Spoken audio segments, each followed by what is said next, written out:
My name's Angelo, and welcome to We Want Picks. I'm going to break down the entire UFC Austin fight card, giving you my picks, predictions, and bets. But before I do, let me talk about our $1,000 giveaway. I set out a goal coming into 2023, and that was to get to 20,000 subscribers on YouTube and to get to 3,000 premium members. We're going to do a $1,000 giveaway.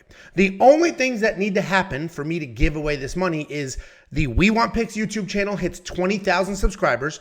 We're at 19,200 or something like that. So that is going to happen.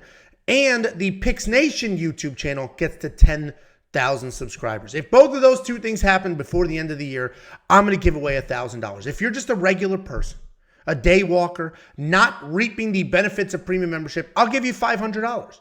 If you're a premium member, I'll double it and give you $1,000. The only thing you need to do to win that money is subscribe to both of those YouTube channels and comment on the giveaway video. The link to all three of those things are in the description. Do those three things. 100% free to enter, 100% free to win. We just have to hit those conditions. 20,000 subscribers on We Want Picks, 10,000 subscribers on Picks Nation. Make your comment, and we'll go ahead and give away that money. If you're a premium member, we double it and give you $1,000. And premium membership gets you a whole lot more than contest money. You're going to get the safety parlay. The safety parlay hit 4 of the last 5 events. It averages 1.6 units of net profit per month. That's just the safety parlay. That's not everything else that we do. And the last 2 events, I gave you 1.35 units. That's 2 events, not 2 months. What you're looking at on the left is how well we did at UFC Vegas 82. The safety parlay hit. We had the best DraftKings ownership projections in the game. Jacob went 11-2 on picks. Jacob's lock of the week hit. And Jakey Boy made some money. Premium membership is only $10 a month. Just go to WeWantPicks.com.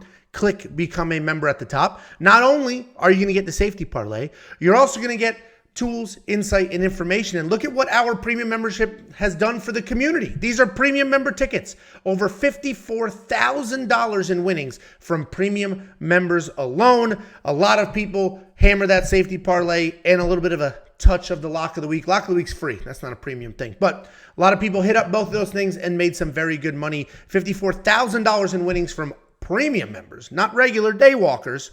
I think I'm just going to start calling non-premium members day walkers. Anyway, $54,000 in winnings. And they're getting things like the tools, the line movement tracker. This card is shuffled a little bit. We have a new co-main event, but 2 fighter lines have flipped from an underdog to a favorite. 8 fighters have had 20% line movement or more. This is going to give you the opening lines, the current lines, the win probability. So it's going to take the minus 210 and say, well, that means that's a 65% chance of winning. And you're going to get the line movement for every single fighter on every single card. You're also going to get detailed data, metrics, and analytics. 38 columns of information to help you find some spots, to scare you away from some other spots. You're also going to get a DraftKings optimizer. This is going to build 150 lineups. It'll build 1, 2, but up to 150 different DraftKings fantasy lineups for you.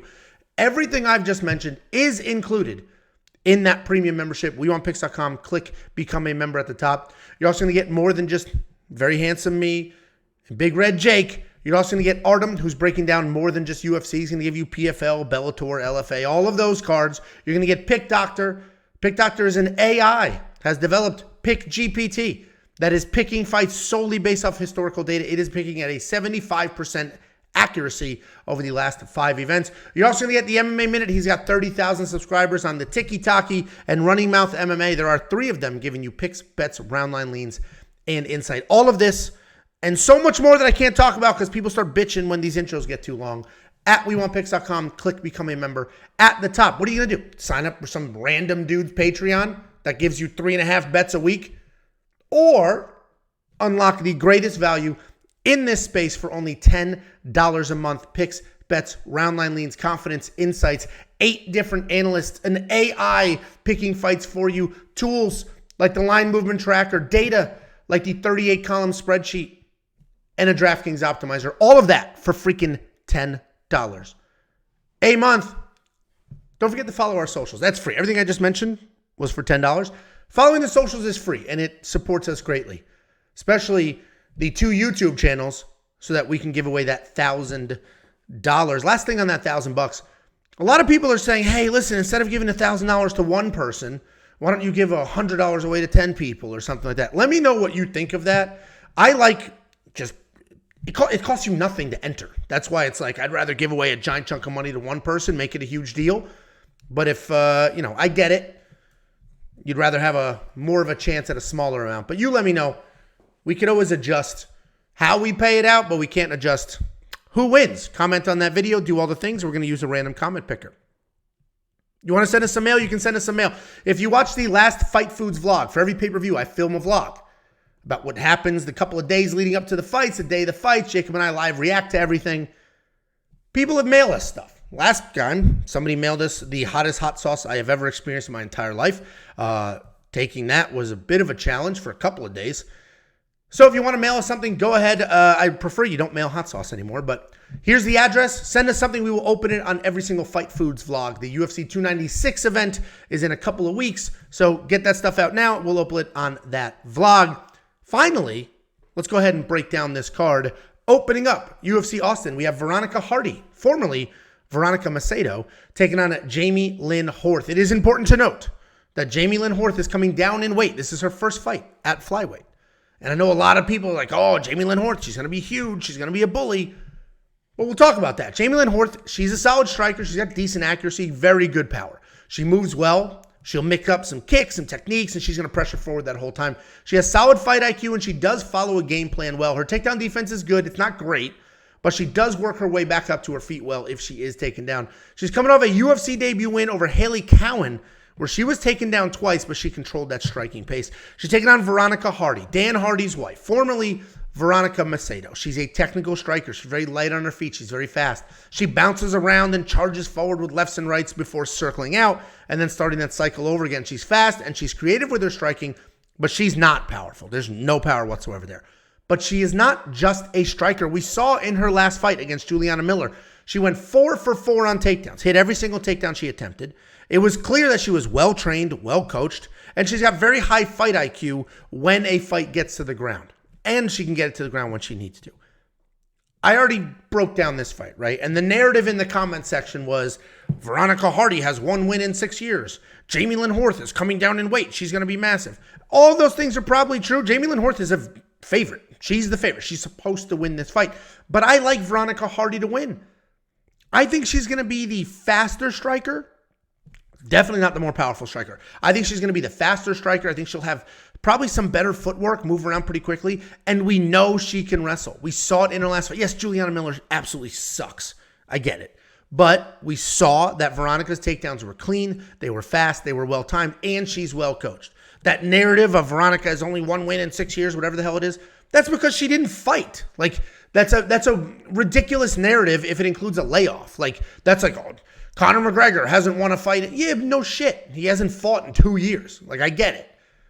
Jamey-Lyn Horth, she is big. She is strong. She could muscle her way to a victory. She could keep this fight standing just on pure strength or grit. Or she could gas.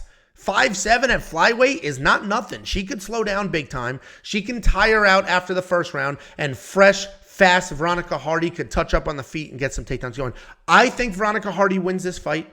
I think she's a solid underdog here, and I have a quarter of a unit on her at plus 120. That is tighter now, so you missed out on a little bit of value. It may spike back up as we get closer to the fights, but for now, I do think Veronica Hardy wins. Only a quarter of a unit because, yes, she's 7-4. Yes, Jamey-Lyn Horth. Anytime you get these undefeated fighters, it's always tricky.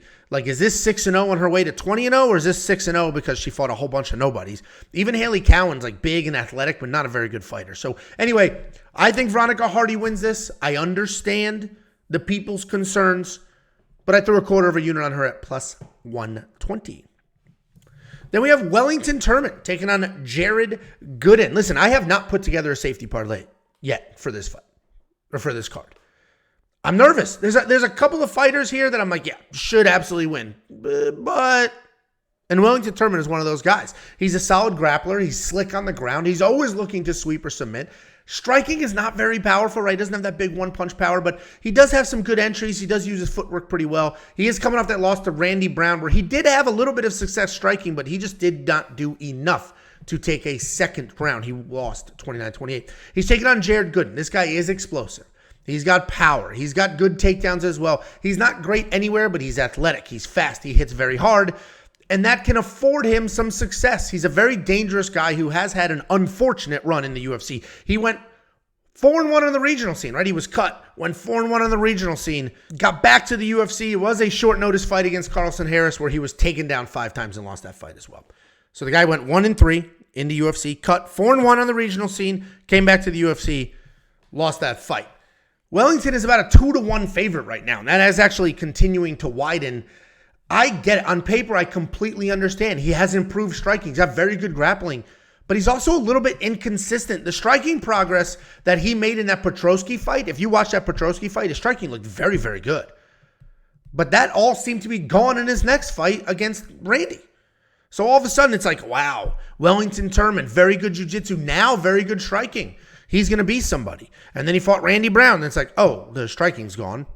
And he couldn't get his takedowns going. He did take down Carl Robinson 4 times in that fight, but then 0 for 5 in his last fight. So a lot of inconsistencies with Wellington. I do think he wins. He should win this fight.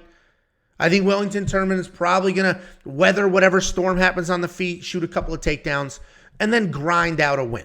That is probably what's going to happen. The 2-1 odds, I don't believe in that enough, especially for something like a safety parlay. Over on rounds, we don't have round lines yet. Over on rounds is probably a decent bet. I don't see either one of these guys finishing each other. Plus 3.5 on Jared Gooden might be solid. He can come out in the first round, be fast, athletic, do all those things, and then get ground out the next 2 rounds. But we'll see what happens when the props drop, when the rest of the round lines drop and things like that. But for now, Wellington Turman is going to be the pick. I just don't trust him enough to do anything meaningful with that. If you want to see our bets the very second that we place them, make sure, well, first of all, be a premium member. Second of all, go to your account page and link your Discord. The Discord is free, but once you link your Discord to your premium account, you unlock certain channels, one of which is the Premium Alerts channel, where the very second we place a bet or a pick or anything like that, you get an alert. And if you want to hop on it, you can hop on it. If you don't, who cares, right? Don't ever bet on something that you don't believe in just because somebody else did, but at least you get notified instantly. So if the odds are crazy, you can get on it before they get even crazier. If the odds are very, oh, this is juicy, you can hop on it before they take off. WeWantPicks.com, click Become a Member to sign up, and then go to your account page to link that Discord. Then we have Rodolfo Bellato taking on Ihor Potieria. This is another interesting fight. I'll tell you right now, I think Rodolfo Bellato wins this fight. I'll break down why, but I got a text from Jacob yesterday saying, Rodolfo Bellato, why is he such a big favorite? This is crazy. I'm like, because he wins. Jacob's like, this guy sucks. So I don't know who he picked. I should probably just log in the premium and see because it's already up. But I do think Rodolfo Bellato wins. This guy's a heavy-handed grappler. He's going to come forward. He's going to bomb away. He will stick around for a slugfest, which is a little worrisome. But he is a grappler. Ultimately, he wants to get this fight to the ground. His takedowns could use a little bit of work, but once he gets to the ground, he's got real good control, and he will chase submissions. You'll see that he has 2 losses in his career. Both of them are to Vitor Petrino. He's taking on Ihor Potieria. This guy's a decent striker. He's a very loose style. He has good power. He has good accuracy, but he is also hittable. He doesn't have much defense. He keeps his hand low, and he relies on his chin. His takedown defense is not great, but he does a good job of trying to make you pay in your way in. If you shoot a takedown, he's going to touch you up. He's going to make it hurt so that you question if you want to shoot another one. He has 4 fights in the UFC, all of them, including the 2 knockout wins. If you go through the stats and you look at the round lines and you watch the fights, he was losing all of those fights in these striking exchanges. And then if his chin holds up, he knocks you out. If it doesn't hold up, he's going to get knocked out. I think Rodolfo Bellato wins here. I think he can hang in the striking, at least for a little bit. I think there's going to be a huge advantage for Rodolfo on the ground. His takedowns are not great, but neither is Potiere's takedown defense. The worry here is that Rodolfo doesn't always go all in on the wrestling. If he wants to hang out on his feet like an idiot, he could have some trouble. We have seen Bellato out cold, and that's always a concern. We've seen this guy knocked out. We've seen Ihor Potieria knock people out. I do think Bellato wins. I think the gap on the ground is wider than the gap on the feet. So Bellato's going to be the pick, but this is another fight. I hate breaking down these cards. As a fan, I love breaking down the cards where it's like anything could happen, right? That's why we love this sport. As a person who is trying to bet on these fights and give out my bets for other people to take a look at, I hate when things are not clear-cut. This is not a clear-cut fight. Bellato should win. I'm probably going to do something with Bellato. But for now, until we have the props, I'm going to leave this money line alone because, yeah, He's a pretty big favorite, and he has been knocked out before. Ihor Potieria can knock people out, and Rodolfo doesn't shoot as much as we want him to. He's going to be the pick. Pretty confident in him to win this fight, but I'm going to wait for the props to drop before I do anything with my money. Then we have Steve Garcia taking on Costa. Another very good fight. This is a good card. This is a very sneaky good card. And typically, I find that the UFC Vegas cards are like mediocre. Some are solid, most are mediocre. But anytime it's UFC and then it's named, like they're in a new city, UFC Austin, UFC Charlotte, UFC whatever the hell, those are always pretty good cards. They put together a good slate of fights for whatever that local crowd is in that local market. I like this card. We're down to 13 fights from 14, but this is a good card. And this is one of those sneaky good fights. We got Steve Garcia. This guy's a dog with a W. He is a grappler. He does have good takedowns, but he's also got very good striking, and he's going to come forward with those strikes. Stay in your face. Push forward with nice movement, big power, big speed. And then if he wants to, he'll work in a takedown. He's not all in on the wrestling because he's so tough and because he has good striking. He is not afraid to mix it up, but he can get himself into trouble by being too aggressive. He's very tough. He's always working forward. He's coming off that win over Shalilan Nerdenbeek where he did showcase his toughness. This guy was dropped early, but he worked it together, put it in, came forward, got that finish in the second round. He's taking on Costa. This guy's very well-rounded. He's got creative striking, solid grappling. His takedowns are forced, but he's strong enough and persistent enough that if he gets you to the cage, he is going to work you to the ground. You're going to see that he does work down takedowns pretty often, but he doesn't need them. His striking is very good. He's very technical. He puts together solid combinations. He'll even mix in some spinning attacks. So you're going to see almost 2 takedowns per fight. You're going to see in the fight, he'll have success striking and then grapple for no reason at all. But fine. He's good in both departments. He can strike, he can grapple, and he's coming off that win over Austin Lingo where he looked insanely technical. He kept baiting Austin into following him, into backing up, and then he would plant, throw back, and then touch up Austin. I think that's what's going to happen here. Steve Garcia's aggression can be his undoing at times. I love his aggression as a fan. But if I was his coach, I'd be like, dude, stop charging forward like that. You're going to walk into something. And I think that's what Costa is going to do. The same exact way he baited Austin Lingo in his last fight, I think he's going to bait Steve Garcia into a slugfest. He's going to come forward, touch him up. Then he's going to back up, circle a little bit. Steve Garcia is going to come forward. Melk's going to plant and touch him. Then probably shoot a takedown. I think Costa wins this fight. But if we've learned anything from these gritty, tough guys that aren't great anywhere, but they just have no quit in them, they can win these fights. What was that dude's name that was barking in Anshul Jubilee's face? Mike Breeden. Mike Breeden borderline sucks. He kind of sucks. But he's tough as shit. Did not stop coming forward. Started barking like a dog, screaming, yelling, and he broke that dude in half. Steve Garcia could do the exact same thing. He's a little bit crazy. He's got some dog in him. Even if he's not going to be the more technical striker, even if he's not going to be the more technical grappler, he's not going to quit. He's going to come forward. He's going to stay tough. He's going to stay hungry, and he's just going to keep grinding until his body physically won't let him. Costa's the pick. I think he's literally better everywhere, and I think he's going to bait Steve Garcia into some traps. But I can't bet against these dog guys. You just can't. They've proven time and time again that toughness can beat technique. Costa's the pick. Then we have Drakkar Klose taking on Joe Solecki. This is another very good fight. Both of these guys are very, very good fighters that have some very real potential. I wish they were busier. Neither one of them keeps a 3-fight-a-year type schedule. I'm worried that they're both going to give up the best years of their life. Drakkar Klose is already 35 years old, so he's starting to peak before it's going to be a steep drop-off in this sport. But Drakkar Klose is very good. He's a very good wrestler who developed striking a little bit later. He was a state champion wrestler who likes to use that wrestling offense, but he does have some issues defending takedowns. He's got solid boxing, good power, good speed. If you remember a few years ago at the weigh-ins with Jeremy Stevens, he was shoved. It like tweaked his neck. That fight was canceled. He was out for basically a year because of that shove and a few other things. Then he came back. Now he's coming off that decision win over Rafa Garcia, where he was taken down a handful of times, but he controlled the striking. He stayed tough, and it was clear that he's a very skilled, very good fighter. He's taking on Joe Solecki. Joe Solecki, also very good. He's a good grappler.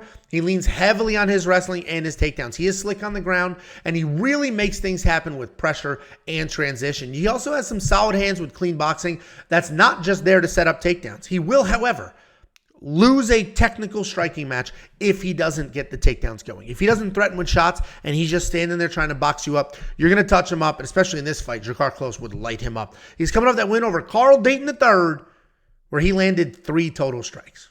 3 strikes.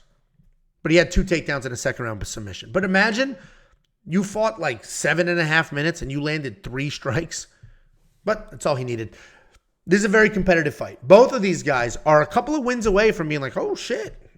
Is Drakkar Klose top 10? Is Joe Solecki top 10? Both of these guys are right there. And this fight could go either way. Joe Solecki could come out heavy grappling. Drakkar Klose, takedown defense, just okay. He could come out heavy grappling, have a bunch of success, completely avoid Drakkar's striking, or Drakkar's takedown defense can hold up. Drakkar's going to get his hands going. Mentioned state championship wrestler. Rafa Garcia had some success taking down Drakkar Klose, but he lost that fight. I think this looks very similar. I think Drakkar Klose probably get taken down a few times, but I think he'll work his way back up. I think he's going to control the striking, be the much better striker. Joe Solecki landing only 2.24 significant strikes a minute. He's all in on the wrestling. If that wrestling doesn't work for him every minute of the fight, then he's a little bit lost on the feet. So Drakkar Klose is going to be the pick. I did a tiny little Betzalutsky on him at minus 125. He's becoming a larger favorite, which, you know, I thought minus 125 was decent. I placed the bet, and then I was like, I had a little bit of a buyer's remorse. Now he's like a bigger favorite than that, and I'm wondering why people are piling on. It makes me feel good about my bet, obviously, but Drakkar Klose should win this fight, but Joe Solecki's very, very good. Then we have Zach Reese taking on Cody Brundage. This is another fight where Jacob texted me, why the hell is Zach Reese as big of a favorite as he is? He said, I know Cody Brundage sucks, but Zach Reese sucks too. That was Jacob's breakdown, not mine. I think Zach Reese is that guy. He's massive for middleweight at 6'4". He uses all of that size and strength in his fights. He's very well-rounded. He's a very powerful striker, and he will uncork. He's like just ready to go, and when he throws big time. He does seem stiff. He seems a little tightly wound, but he throws hard and he is technical. He doesn't initiate takedowns often, but he does use his takedown defense to end up on top. He has great BJJ on ground. Jacob called him, he said he's a bit of a BJJ nerd. I don't think so. I don't see the nerd. I do see him working arm bars. I do see him working things on the ground when maybe he should be trying to stand up, but he's got good jiu-jitsu, very powerful striking, and the dude is absolutely tremendous. And he's fighting the lowest IQ fighter in the UFC. If there was an IQ test, like if there was a minimum standard, like, hey, listen, if you're this dumb, how could you get into a fight? You're this stupid. I don't know if Cody Brundage would have made it. Maybe he's not dumb everywhere in life, but in the cage, this guy makes some of the worst decisions you will ever see. He's got all the tools. The dude is fast. He's powerful. He's explosive. He's got one-punch knockout power in both his hands. He's got high-level wrestling. And if he puts it all together, I don't think he's ever lost the first couple of minutes of a fight. And then he starts jumping guillotine, getting tired, like doing insane things that don't make sense. Go watch the SD Dumas fight. Within 3 seconds, it was like, Cody Brundage is going to break this dude in half.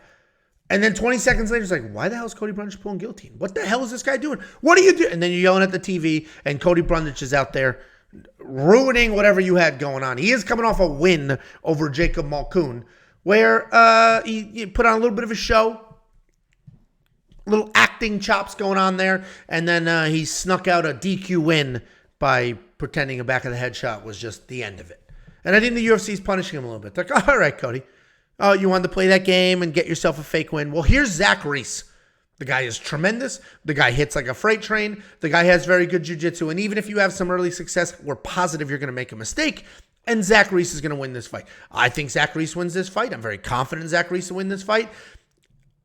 I think he's going to close at like minus 800. Honestly, I think people are going to look at it and be like, all right, is he the fastest guy in the division? No. Is he fighting the smartest guy in the division? Absolutely not. I think Zach Reese wins this fight. I think he's going to be tough enough to weather whatever 30-second storm Cody is going to bring. Then he's got the power. Then he's got the jiu-jitsu. Then he's got the cardio to do whatever he wants to do. Zach Reese should win this fight. Zach Reese is the pick. I'm all in on Zachy Reese. Then we have Miesha Tate taking on Julia Avila. If you're new here, right, you started watching UFC COVID-ish, a little bit after COVID when it was the only sport on. You may not know, but Miesha Tate not only is the former bantamweight champion of the world, she was the champion of this weight class. She also won Celebrity Big Brother, dominated Celebrity Big Brother, dominated the challenges, did well in the social game. Real jack of all trades we got here. But Miesha Tate genuinely was the champion of this weight class. And at that Generation 2 female fighter, maybe Generation 1.5 female fighter, was one of the best on the planet. It was like Ronda Rousey, Miesha Tate was number 2. And then Holly Holm worked her way up. And, there was some movement there. And then, obviously, we had the GOAT. Amanda Nunes came in, knocked everybody's head off. And then that was the end of that. But Miesha Tate at one point in time was one of the best fighters on planet Earth. She's only 37. I say only. That's obviously old in MMA years. But considering she had a 5-year layoff and then came back, 37 is not that old. But she did come back after 5 years. She is now 1-2 since the comeback of the century. And she's fought some of the best women on planet Earth before then. Now she's sort of trying to piece together some wins. She's a very good wrestler, good grappler. She's got some technical striking. The problem is she is older. She is slowing down. She doesn't seem like super committed to the sport anymore. She's coming off a loss where she looked like she was fighting in slow motion. But in her defense, that was a weight class down. She went to 125 from 135. I don't know if she's built for that. Yeah, she's 5'6". So she's not like a giant or anything. She could probably make 125, and she did make 125, but she looked slow. She looked lethargic. She just didn't look all there. She's now back at 135, and your gut reaction is like, oh, she's 37, like she hasn't looked great, but she's fighting a 35-year-old. Julia Avila is not the youngest fighter in the division, but she is heavy-handed. She can brawl. She can be aggressive on her feet and on the ground. She is a BJJ black belt. But when she gets on top, she's pounding away. She's not really looking for submissions, but if she does find one, it's after she's laying punches down on your face. She will slug it down on her feet. She's not even going to attempt to wrestle. She's coming back after a 2-year layoff, and before you accuse her of a USADA issue, she had a knee injury and a kid. Had nothing to do with anything like that. But Julia Avila, at one point, was like, oh, here's a good prospect. Miesha Tate, at one point, oh, one of the best fighters in the world. I do think this is a changing of the guard, even though the ages are somewhat similar. I think Miesha Tate's going to be a little too slow, a little too old. I don't think she's fully committed. I genuinely don't think she's fully committed to this sport. I think it's sort of, you do this for so long, it is your entire identity. You almost don't know what else to do. You don't know what else to do with your life. Like, this is all you know. And I think that's where we are with Miesha. I think she's getting a little older. She's missing it, wants to compete, wants to be there, maybe wants to transition to the front of the house, doing some commentary, things like that. But Miesha Tate, striking is technical but not powerful. Julia Avila, striking is technical and powerful, but she's just going to brawl with you anyway. Miesha Tate's going to want to work in some takedowns. Julia can be taken down, but she's going to make you pay on her way in. And if she gets a takedown, she's going to beat the shit out of you. So I think Julia Avila is the pick here. I think she's going to win. I'm pretty confident in her to get that win. But again, you get these savvy. I mean, look at the difference in careers. 9-2 versus 19-9. Miesha Tate has literally fought every single name on this planet in this division and the division below her. So I think Julia Avila is going to win. She's going to be younger, hit harder, be a little more aggressive. I think she cares more about her career at this point. But these old veterans could sneak something out. Julia Avila is the pick. Speaking of old veterans, we have a 42-year-old Clay Guida taking on Joaquim Silva. This is another, Clay Guida hasn't looked crazy old yet, right? We haven't seen a fight with Clay Guida where it's like, Jesus, dude, maybe you should stop. We haven't seen that just yet, but that is coming. The dude is 42 years old. He has 61 fights. 61 fights in his career, and he could still hang. He sets a relentless pace. He's going to throw his hands. He's going to wrestle. He does not have the best submission defense, but he does have a really good chin still, even at this age. He's definitely starting to slow down. You're going to see 41 here on the screen. He's like 41 in 364 days. Like, he turns 42 very soon. He is starting to slow down. But even old, he can still set a pace that a lot of people can't hang with. He can outwork a lot of people if he gets the wrestling going.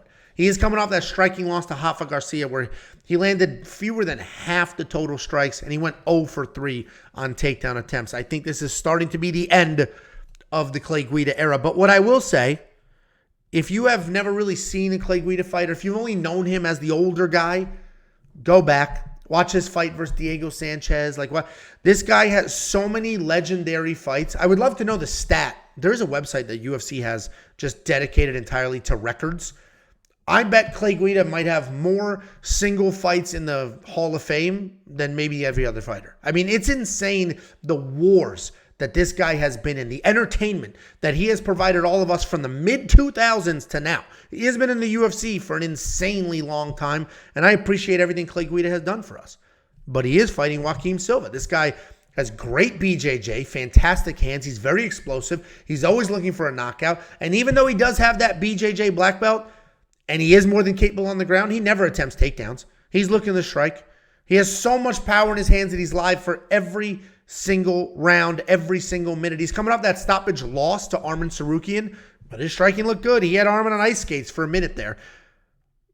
MMA's a young man's game. I just think time is starting to pass Clay Guida up. If Joaquim Silva was 38, slowing down himself, then, okay, maybe Clay Guida can squeak it out. But I just don't see it. Rafa Garcia was able to outstrike Clay Guida. I think Joaquim Silva will as well. I think Joaquim Silva, jiu-jitsu is too good. Clay Guida, despite all of the skills he does have, submission defense is not one of them. I think Joaquim Silva wins this fight. I'm pretty confident in him to get it done. But I love Clay Guida. I think, again, if you're newer to this sport, which, great, we want the sport to grow. We don't only want people who have been watching for 100 years. If you're newer to the sport, spend a little bit of time. You're on the toilet, pull up YouTube, go look at some old Clay Guida fights. What this guy was able to do is amazing. His nickname's the Carpenter because he is literally a union carpenter. He's similar to Stipe Miocic, where he kept his day job and did this. Clay Guida is a legend. On one hand, I hope it's his last fight because, Jesus, dude, how long are you going to do this? On the other hand, I want him to get a Robbie Lawler send-off. I think he's at same level as Robbie Lawler. Obviously, Robbie Lawler was a champion, but Robbie Lawler was a fan favorite because he put it out there for years. For years, that guy put it out there. And Clay Guida is the same. That guy showed up for 15 years for us. And I think he should get a proper send-off. I think we should know when it's his last fight. And they should have a montage ready and give him somebody that maybe he could beat. I don't think he's winning this fight, though. Then we have Punahele Soriano taking on Dustin Stoltzfus. Punahele Soriano, fluid striker. Punahele Soriano, that is how you say it, is a very fluid striker. He's got a ton of power. He can put most people out on his feet. I say this every time I break him down. He is a Division III All-American wrestler. But despite those wrestling credentials, he doesn't wrestle. And he's been taken down 14 times in 7 fights. This guy gets taken down. Look at this, 30% takedown defense. He can be first round or bust, but he does retain his power later into fights. He's coming off that loss to Roman Kopylov, where he threw bombs. He tried to trade with the striking. Then he did try to wrestle, but he got taken down. He's taking on Dustin Stoltzfus. This guy's a busy striker with very good power himself. He's got a BJJ black belt. He's solid off his back, but that's not what he's looking for. He wants to hang out. He wants to strike inside the pocket. And it's not the best idea because he's got a questionable chin. His record is interesting because you'll see he has a win against Joe Pyfer, where it's oh, okay.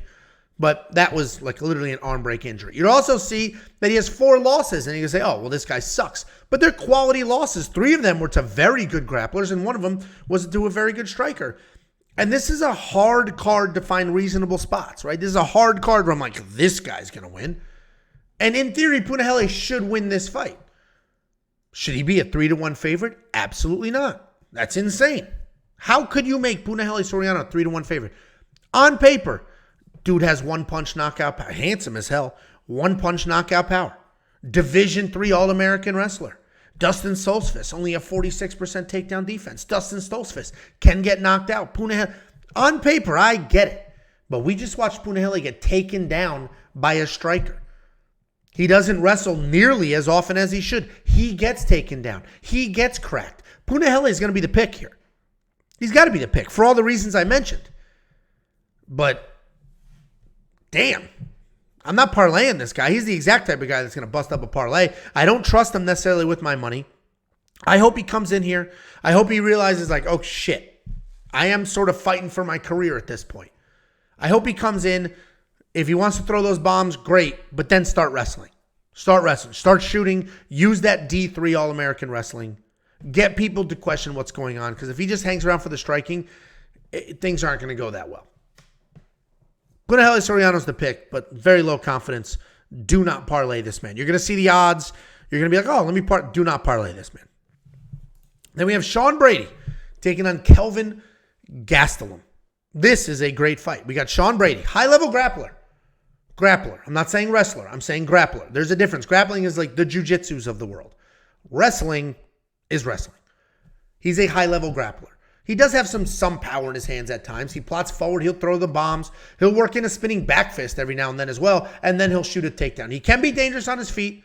He's definitely dangerous on the ground, but he can have some cardio issues. He's learned how to rest on top, so he's starting to fix those things a little bit. He averages almost 3 takedowns per fight, but he did go 0 for 5 against Belal Muhammad last year, where, and I hope you're sitting for this, where he lost a striking match and was TKO'd on his feet. That's not a joke. It's not sarcasm. Sean Brady lost a striking match to Belal Muhammad. Okay? That's who Sean Brady is. I could just end the breakdown here. He's taking on Kelvin Gastelum. This guy, up until his last fight, you could say, well, this guy's hugely wasted talent. All the abilities to be a world champion, none of the work ethic. Missing weight constantly, smoking weed like Snoop Dogg. Kelvin Gastelum had his fair share of wasted talent moments. But then he seemed to sync up with Henry Cejudo. And Henry Cejudo seems to get him rejuvenated and revived. And like, listen, idiot, look at all the tools you have. You've got a granite chin. You have phenomenal wrestling. You have power in your head. Like, you're amazing. And you should and could be a world champion. First of all, get your fat ass down to welterweight. Second of all, let's get you going. Let's get you in shape, ready to go. Put all your skills together, and you could beat anybody on any given day. He had a war with Israel Adesanya while they were both at their peak. He has fought some of the best in the world, looked competitive in those fights, but he's also showed up unprepared, not ready to go. He is coming off that win over Chris Curtis. That was a good fight. That was a very good fight. It was good, close, back and forth fight with a heavy-handed guy in Chris Curtis who had good takedown defense, well-trained guy. And Kelvin Gastelum was there, hanging out, ready to go. He is now back down to welterweight. If you remember, you probably don't, but if you remember, he was kicked out of the welterweight division by Dana because he kept missing weight. It was embarrassing. He kept missing. Dana's like, you're done. He's missed weight at 185. Like, Kelvin Gastelum in the past was a mess, but he has always had the tools. He's always had the chin, always had the power, always had the wrestling. He has always had the tool. The dude is only 32 years old. You would think he was 40 if you look at his resume, if you look at his fight history. I think he wins this fight. We just watched Sean Brady get pieced up by Belal Muhammad. I'm actually a Belal Muhammad fan. I've picked him to win, I think, almost every fight he's had in the last couple of years. But he's not a good striker. I mean, who the hell is telling you he's a good striker? Even his mother would be like, yeah, listen, this guy kind of sucks in his feet. And he touched up Sean Brady. Kelvin Gastelum's got the power. He's got the wrestling to defend whatever dumb shit takedown is going to head his way. Kelvin Gastelum wins this fight. I've got a bet on the guy. It is only a half a unit because, I mean, one fight doesn't undo 10 fights of wasted talent. So while I sound insanely confident in Kelvin, and I am insanely confident in Kelvin, all of that assumes he's ready to go. And he's only been ready to go in like one of his last 8 fights. So Kelvin is definitely the pick. I do have a bet on him. The only way Sean Brady wins this fight is if Kelvin shows up a fat, sloppy, high mess. And I don't think that's going to be the case. I think Henry Cejudo fixed all of those issues. Then we have a very good featured fight of the evening. We have Rob Font taking on Deiveson Figueiredo. Rob Font, as we all know, is a gritty guy, a tough guy, very technical striker. He's always been a clean, fast boxer with a good chin. We haven't really seen Rob Font have a baby chin. He's got a good chin. He can take his licks. He does not have a ton of power. He is primarily a boxer, so you're not going to see a lot of kicking. He does average 1 takedown per fight, but you're not going to see a lot of takedown attempts out of him either. And he doesn't need those things. His hands are so clean. He's so fast. He can work in and out of the pocket before most fighters know what happened. He's got great volume at 6 significant strikes per minute. Decent defense by being hit by fewer than 4. And he's coming off that short notice loss to Corey Sandhagen where he was just taken down and wet blanketed. Corey Sandhagen just lay down the whole time. It was short notice. It is what it is. There was not much to take away from that fight other than a better wrestler can beat him by wrestling. That's really the only takeaway from that last fight. He's taking on Deiveson Figueiredo. This guy's moving up in weight. He's going up to 135 from 125. He's a little older. The weight cut's getting a little harder. And he said, let me go up. But he's a well-rounded guy. He's dangerous absolutely everywhere. He's got power in his hands, well-timed takedowns, a BJJ black belt. And he's got some dog in him. He's the former flyweight champion. He's decided to move up to 135 pounds, as I mentioned, to help extend his career, to help with the weight cuts, all of that. He was very big for 125. So I imagine, height-wise, he's pretty undersized here. But physically, he's still going to be strong and fast and all of those things. I don't think he's just going to get pushed around and bullied. He will be smaller out there, but he's a thick, strong, powerful guy. And I'm hoping that not cutting the weight is going to extend his cardio a little bit because that was sort of a knock on him for a while. He's coming off that quadrilogy loss to Brandon Moreno. This is a very interesting fight. We're going to learn a lot about these guys here. My gut reaction was when I saw this on paper is that Figgy wins. Font is just too beat up, too worn down to hang with these young guys. And then I looked at the age and I was like, oh shit. Figgy's not that young at all, honestly. And so now I'm like, and he's going up in weight. He's old and going up in weight. Uh-oh. So now we have to wonder about, is his power going to translate up a weight class? Is Rob's chin starting to fade? Can Figgy hang in the speed department? He should. He was the smaller guy. But Rob Font's insanely fast. There's so many unknowns here. This is another situation I mentioned earlier. If you're just watching these fights, this is a great fight. This is a great fight. Great matchmaking. Great fight. But if you're trying to bet and find your spots, this is a really tough fight. Rob is a 2-1 favorite, and that seems way too wide. I get it. He's a very good striker, and he's the bigger guy. But outside of that, Figueiredo's the more well-rounded guy. He's got takedowns. He also is a very good striker. He's got a BJJ black belt. We just watched Rob Font get wet blanketed. I think Deiveson Figueiredo can win this fight. I like him to win this fight, but I do have a lot of questions about the weight class, the age, the cardio, all of that. Figgy's going to be the pick. Then we have the new co-main event of the evening. Dan Hooker's out. He broke his arm or something like that. He is out. Jalen Turner is stepping up on short notice. He's taking on Bobby Green. Bobby Green just fought a little while ago. Quick turnaround for him. But Jalen Turner officially short notice here. This guy's massive. I love this matchup. This is almost a more exciting matchup than the Dan Hooker fight.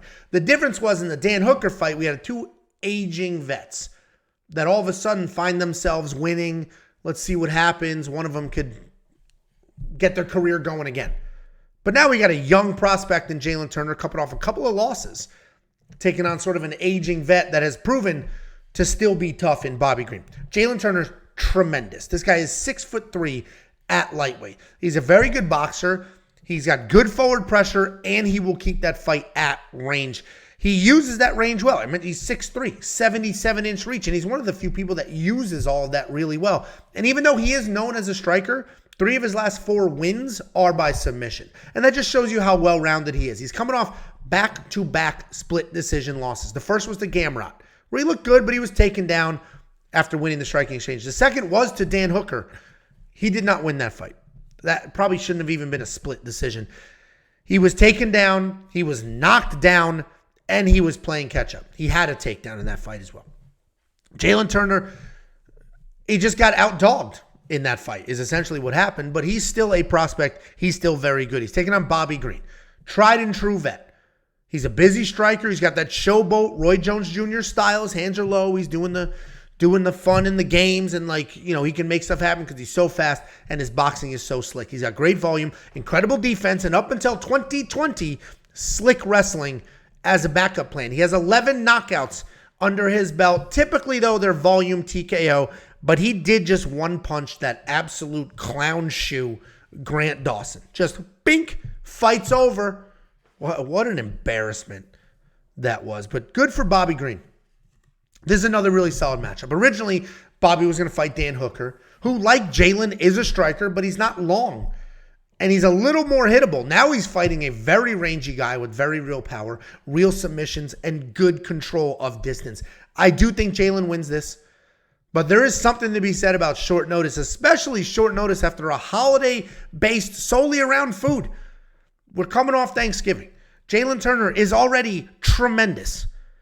So this guy better not have even looked at food at Thanksgiving because he's already huge.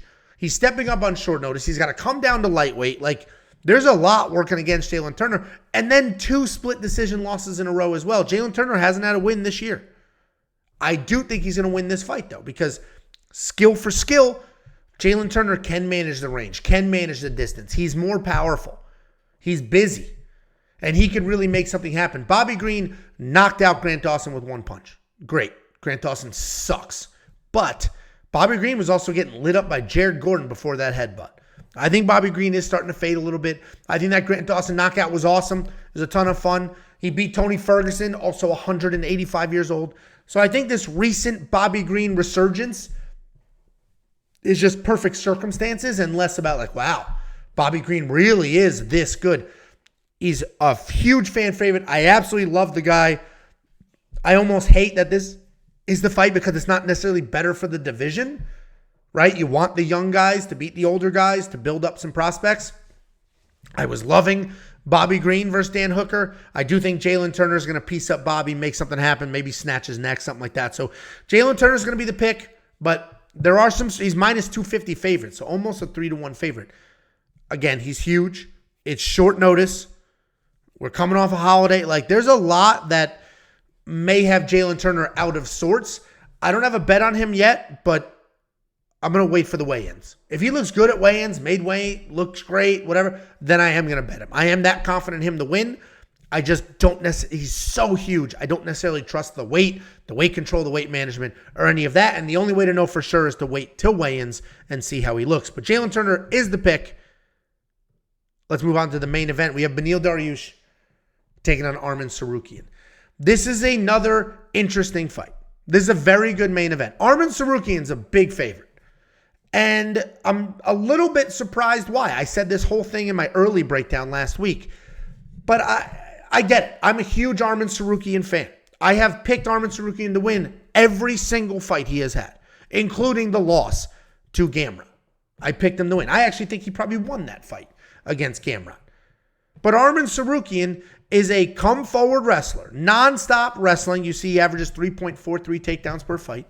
He's managed to piece together some solid striking as well. He has good footwork, good setups for both the striking and the wrestling. He's athletic. He'll mix in kicks. And he's this new generation of lightweight that is a straight-up wrestling beast, but can hang in the striking department as well. We did just watch him get almost knocked out. He didn't get knocked out. He got rocked by Joaquim Silva in his last fight, but he worked through it, got a takedown, finished that guy. Those are all great qualities for Arman Tsarukyan. But the reason I'm saying I'm not 100% sure why he's such a big favorite right now is because he is fighting Beneil Dariush. First of all, the fact that Beneil's 34 and not 54 is wild to me. Cover the age with your thumb. Look at that guy and those beautiful eyes and that salty hair, and you tell me how old you think he is. 34 is not the answer. Anyway, Arman's fighting Beneil Dariush. This guy has proven that he has had some of the best wrestling defense and scrambles on this planet. He's proven he has big one-punch knockout power. He's proven to be a grappling beast. He's like a multiple-time no-gi world champion. He averages 2 takedowns per fight on his own. He's got big knockout power. And I mentioned the scrambles. He fought Gamrot, the guy who beat Arman Tsarukyan, and it was insane. The takedown defense, the wrestling scrambles that guy put together were absolutely insane. It was insane what he was able to do. And we have Arman Tsarukyan. If he can't get those takedowns, he is now stuck in a scramble with a guy that he might not be able to out-scramble. He's stuck in a firefight with a guy that hits harder. Beneil Dariush hits harder than Arman Tsarukyan. I don't know how to prove that as a fact, but that's going to have to be a fact. We just watched Arman Tsarukyan get rocked. And Beneil Dariush has that big boy power. I am still going to pick Arman Tsarukyan to win this fight. I'm still going to do it. But he's not in my safety parlay. Because we watched Beneil beat Gamrot. And Arman Tsarukyan fights almost exactly like Gamrot. He's going to come forward. He's going to strike. He's going to look to wrestle. When I tell you it was the most impressive grappling defense, the most impressive takedown defense, I have never seen anything like it. The things that Beneil Dariush was doing to defend those takedowns and create scrambles was absolutely incredible. This is a 5-round fight. I do trust Arman's cardio. He's much younger, looks-wise. Age-wise, not that much younger, but he is young, fast, athletic, good hands, nonstop wrestling pressure. The Gamrot Beneil fight was 3 rounds. This is 5. I am going to pick Arman to win this fight. But again, Beneil Dariush, those grappling scrambles are wild. We're going to see if Charles Oliveira just took something from Beneil that he'll never get back, or if that was just a bump in the road. We're going to find out. I'm looking forward to it. This is a great main event. Arman's going to be the pick, but I'm not betting on him. I'm just going to enjoy this main event. Guys, do not forget about the $1,000 giveaway. We are giving away $1,000. I told you, I set out a goal coming into 2023, and that was to get We Want Picks to 20,000 subscribers on YouTube and 3,000 premium members. We are this close to both of those things. To encourage it to get over the line, we're going to give away $1,000. The only thing that needs to happen for us to give away that money is the We Want Picks YouTube channel needs to get to 20,000 subscribers before the end of the year. The Picks Nation YouTube channel, which is our second channel, needs to get to 10,000 subscribers, which not that hard. There's 20,000 of you. Half of you click the subscribe button. Boom. That one gets there. And you just have to comment on the giveaway video. So as long as we hit our subscriber numbers and then you comment on the video, I do a random comment picker, and if you're picked, you win. If you're a regular person who hasn't signed up for premium, even though it's only $10, we'll give you $500. If you're a premium member, we'll double it and give you $1,000. You don't need to be a premium member to win. But if you are, we double the money. Subscribe to both channels, comment on the giveaway video, and you're good to go. Do me a favor. When you comment, don't leave. I'm deleting bot comments. There are entire giveaway farms where people are like, many blessings. Clearly don't watch our content. Clearly just searching for giveaways and doing all that crap. I'm deleting those comments. Hell no. This is for people who actually watch our content. So when you leave your comment, try to make it obvious that you're not a bot. But subscribe to both channels, comment on the video. We're going to do a random comment picker. As long as we hit 20K and 10K, we're giving away that money. If you want to be a premium member, we'll double the money. We'll give you $1,000. Just go to WeWantPicks.com, click Become a Member at the top. It's only $10 a month. You're going to unlock the detailed data, metrics, and analytics. You're going to unlock tools like the line movement tracker. You're going to unlock the DraftKings optimizer. You're going to unlock our picks, our bets, our insight. You're going to get more than just me, more than just Jacob. You're going to get the MMA Minute, his picks, his bets, his round line leans, his insight. Running Mouth MMA, their picks, bets, insight, round line leans. You're going to get Artem. You're going to get the AI that picks fights based solely off data. All of that and so much more. WeWantPicks.com. Click Become a Member at the top.